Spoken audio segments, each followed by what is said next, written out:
Jason Arockiam, PhD scholar in Agricultural Extension Education, doing in Tamil Nadu Agricultural University. I am attending the MANAGE-CAEIRA 2026 here at MANAGE Hyderabad. This is the great platform to share our research experience and our future extension approaches or thinking what we have in our mind with the fellow extension people.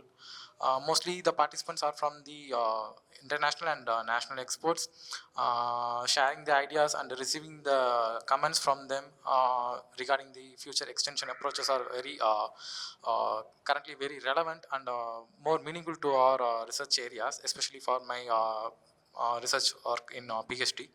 Also interacting with the fellow experts and fellow participants, sharing the research ideas is more valuable than sitting alone in the research lab or in the department, because when we are gathering like this together as a extension fraternity, we can contribute more to the extension development, particularly as a subject, by sharing our ideas and putting our thoughts into actions.